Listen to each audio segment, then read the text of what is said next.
प्रेरणा भाभी, आप कहाँ हो? अंबुज ने अपना हेलमेट एक ओर रख दिया और दूसरे हाथ का पैकेट डाइनिंग टेबल पर रख दिया। बारिश की बूंदों को शर्ट से हटाते हुए फिर वह बोला, अब कुछ बनाना नहीं भाभी, अली की शॉप खुली थी तो बिरयानी मिल गई है। और फिर किचन से प्लेट लेने चला गया। प्रेरणा रूम से बाहर आ गई। वह नौकरी के लिए इंटरव्यू देकर कानपुर से अभी अभी लौटी थी। रात के 8 बज रहे थे। पति पंकज अपने काम के सिलसिले में 1 सप्ताह से बाहर था, इसीलिए वह अंबुज की मदद से आराम से इंटरव्यू देकर लौट आई, वरना पंकज उसे जाने नहीं देता, गुस्सा करता। अंबुज ने ही विज्ञापन देखा, फॉर्म भरवाया, टिकट करवाया और ट्रेन में बैठाकर भी आया। सुबह शाम हाल भी पूछता रहा, तभी तो नौकरी पक्की हो गई। और उसे बताकर प्रेरणा को कितनी खुशी हुई थी। पंकज से तो शेयर नहीं कर सकती। अरे तुम बारिश में नहा के परेशान हुए अंबुज, मैं इतनी भी थकी नहीं हूँ, अभी बना लेती फट से कुछ। मालूम है 3-4 दिनों से तुम सूप ब्रेड टोस्ट से ही काम चला रहे होगे, बाहर का खाना भी तुम्हें सूट नहीं करता। प्रेरणा उसके गीले कपड़ों को देखते हुए बोली, कपड़े बदल आओ अंबुज, तब तक मैं अदरक वाली चाय बना लेती हूँ। पानी है या नहीं? वह उसे छेड़ते हुए बोली। उसे मालूम था उसके हाथ की अदरक वाली चाय अंबुज को बहुत पसंद है। हाँ भाभी, चाय मुझसे सही नहीं बनती, इसलिए बनाई ही नहीं, कह वह सिर खुजलाते हुए चेंज करने चला गया। वह मज़ा आ गया भाभी, लग रहा है बरसों बाद चाय पी रही हूँ। अंबुज कपड़े बदल कर आ गया था। हाँ, मुझे लग रहा है देवरानी जी का इंतजाम जल्दी करना पड़ेगा। प्रेरणा मुस्कुराई। इतने सारे फोटो देकर गई थी, कोई पसंद की आपने? छोड़िए भाभी वह सब, अपॉइंटमेंट लेटर कब मिल रहा है यह बताइए। बस अगले हफ्ते, पर पहले यह सोचो कि तुम्हारे भैया को कैसे मनाएंगे। नौकरी तक पहुंचने में तुमने ही सब कुछ किया है, इसमें भी तुम्हारी ही मदद चाहिए। अंबुज बेटा जी, मुझसे तो वे मानने से रहे, तुम्हें ही कुछ करना होगा, वरना सारी मेहनत बेकार। प्रेरणा हंसते हुए बोली। अरे मैं उन्हें समझा लूँगा भाभी, आप चिंता क्यों करती हैं? फिर इसमें बुराई भी क्या है? हाँ, पता नहीं क्या सोच, क्या ईगो लेकर बैठे हैं।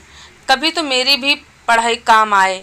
उन्हें दूसरी नौकरी जब तक मिलेगी या इनका काम जब तक बनेगा, मैं थोड़ा तो सहयोग कर ही सकती हूँ।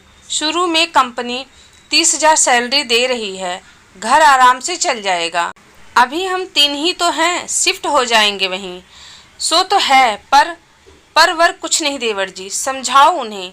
वहाँ पापा का छोटा ही सही पर एक प्लाट भी है जिसे वे मेरे नाम कर गए हैं, बेकार ही पड़ा है, इस्तेमाल हो जाएगा। वहीं कोई बिजनेस कर लेंगे अपने पैसों से, घर की चिंता छोड़ दें। तुम भी उनके साथ लग जाओ, दोनों ही ऑटोमोबाइल इंजीनियर हो, साथ में जमकर काम करो। अपना काम सबसे बढ़िया, नौकरी तो ये दिल से करना भी नहीं चाहते हैं, बेकार ही पीछे पड़े हैं। तुम्हारे कहने पे शायद मान जाएं। हाँ, सही कह रही हैं आप। पहले क्यों नहीं आया ख्याल इस बात का? कहा था एक बार, मगर वही ईगो की बात है ना। ठीक है, मैं बात करता हूँ भैया से। आते ही मत कहना, घर रात 12 बजे पहुँचेंगे, सुबह का इंतज़ार कर लेना। अंबुज का उतावलापन देखकर प्रेरणा ने कहा, हाँ हाँ भाभी, पर कल पहले आप ट्रीट तो दीजिए। इंटरव्यू सफल होने की खुशी में एक मूवी तो बनती है। डन, कहते हुए प्रेरणा मुस्कुरा दी। जब से प्रेरणा ब्याह कर घर आई थी, अंबुज उसका देवर कम और दोस्त अधिक बन गया था। घर में और कोई तो था नहीं। पंकज की माँ पहले ही चल बसी थी। प्रेरणा केवल 1 साल अंबुज से बड़ी थी और पंकज प्रेरणा से 8 साल बड़ा। उम्र का फासला तो था ही, पर अपने पिता के निधन के बाद उनकी सारी जिम्मेदारियों को निभाते हुए पंकज और भी धीर गंभीर व्यक्तित्व का बन गया था। अपने बनने से पहले माँ ने अपने पति के मित्र की लड़की प्रेरणा से शादी करने को राजी कर लिया था।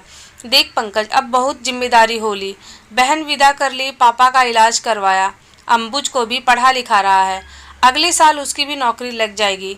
तुझे शादी करनी ही पड़ेगी, वरना मेरा अम्मा पंकज ने माँ को आगे बोलने नहीं दिया।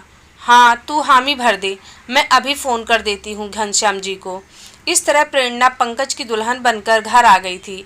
पंकज के धीर गंभीर व्यक्तित्व में प्रेरणा सहज ना रह पाती, जबकि उसके उलट अंबुज का हंसमुख स्वभाव उससे मैच करता। दोनों की पसंद भी मिलती जुलती थी। अक्सर पंकज के पास समय ही नहीं रहता, ना ही काम के अलावा उसका कहीं मन लगता। प्रेरणा धमाल मूवी देखना चाहती थी। अंबुज 3 टिकट ले आया।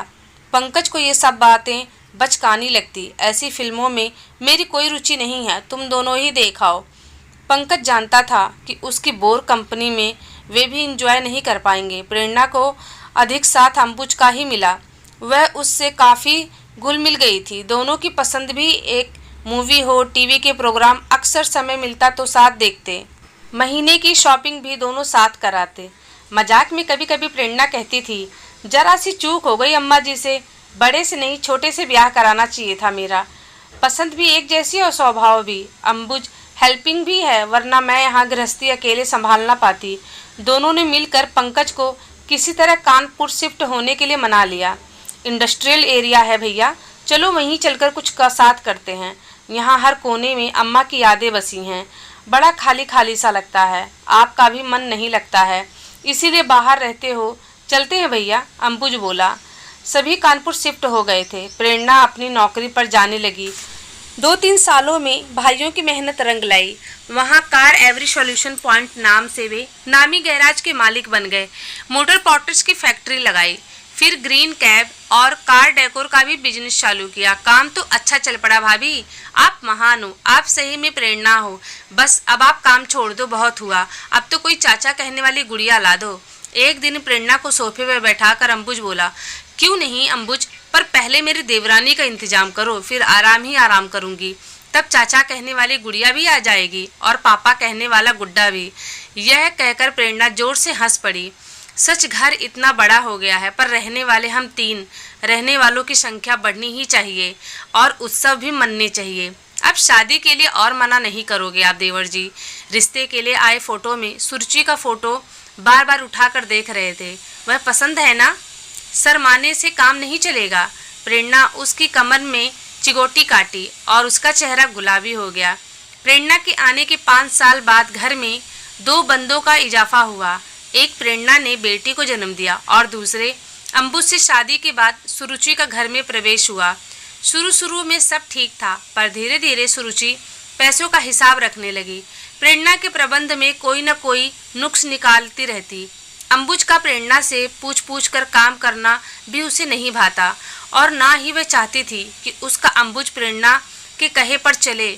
उसे साथ लेकर घूमना फिरना, मूवी, मार्केट जाना, बिस्तर में बैठकर साथ टीवी देखना, हंसी मजाक करना उसके कलुषित मन को और कसैला बना दिया। उसने अंबुज से कई बार कहने की कोशिश की, पर वह डपट देता कि कूड़ा दिमाग है तुम्हारा, साफ करो। माँ की बात, भाभी मेरी माँ समान है, बड़ी बहन भी और दोस्त भी। अंबुज के सामने तो वह चुप हो जाती, पर प्रेरणा को रह रहकर ताने देने से बाज ना आती। प्रेरणा का खून खौल उठता, पर कलह बचाने के उद्देश्य से उसे कुछ ना कहना ही उचित समझा। अंबुज से वह थोड़ी दूर भी रहने लगी, जिससे सुरुचि को बुरा ना लगे। उसे इस बात का ध्यान रहता कि सुरुचि को तब भी चैन नहीं आया। एक दिन उसने मौका पाकर पंकज के कान भरने चाहे। भैया आप तो बड़े भोले हो, काम में इतने व्यस्त रहे हो, कुछ जानते ही नहीं कि घर में क्या हो रहा है। क्या हो रहा है का मतलब? तब सुरुचि ने अपने मन का सारा जहर उगल दिया। सुनकर पंकज उसी पर आपे से बाहर हो गया। बोला, छी, ऐसी घटिया बातें सोची तुमने कैसे? अंबुज को वह अपना देवर नहीं छोटा भाई मानती है। अंबुज ने भी उसे बड़ी बहन का दर्जा दिया। मैं अधिक व्यस्त रहता हूँ तो वह उसके साथ मिलकर घर की हर जरूरत का ख्याल रखती है। इसका क्या मतलब है? इसी बीच प्रेरणा वहाँ आ गई। पूछा, क्या हुआ पंकज? पंकज को गुस्से में देखकर वह घबरा गई थी। अंबुज भी वहाँ आ पहुँचा। वह समझ रहा था जो कड़वाहट सुरुचि ने उसके मन में घोलनी चाहिए, वह जहर भैया के सामने उगल दिया होगा। ऐसी शादी नहीं चल सकती, तुम्हें भाभी से माफ़ी मांगनी होगी, फिर तुम चाहे जहाँ जाओ, कहे अंबुज ने वहाँ से खिसक रही सुरुचि को पकड़ लिया।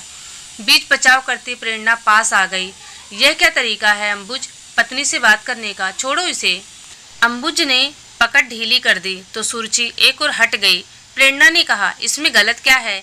किसी भी नवविवाहिता को बुरा तो लगेगा, उसका पति उससे अधिक दूसरे को महत्व दे रहा है।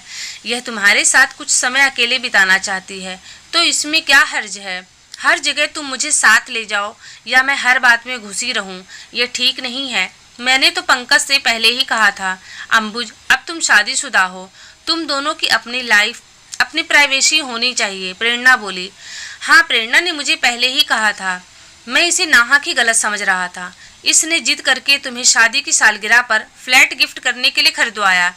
यह तुम दोनों को सुखी देखना चाहती है। इसने 2 बिजनेस भी अंबुज के नाम से अलग करवा दिए। कह पंकज अलमारी से सारे पेपर्स निकाल लाया था। तुम अगले हफ्ते क्या, आज ही यह सब अपने पास रखो। जाओ तैयारी करो और खुश रहो। भैया भाभी मुझे माफ़ कर दीजिए, मैंने आपको गलत समझा। सुरुचि चरणों में गिर पड़ी। अंबुज गुड़िया को गोद में उठाए उसके गाल पर प्यार करने के बहाने अपनी नम आंखों को पोंछ रहा था। प्रेरणा समझ गई सबसे अलग जाने की कल्पना से अंबुज का दिल कितना आहत हो उठा। बोली, कोई नहीं देवर जी, पास ही तो हैं, दोनों जब चाहे आते जाते रहना। और फिर वह सुरुचि को प्यार से गले लगाते हुए बोली, यह मीत मेरा पर मनमीत तुम्हारा ही है, कह मुस्कुरा उठी। दोस्तों आज की कहानी आप लोग को कैसी लगी? अच्छी लगी है तो लाइक कीजिएगा, शेयर कीजिएगा। चैनल पे नए हैं तो चैनल को सब्सक्राइब कीजिएगा। मिलती हूँ अगली कहानी के साथ।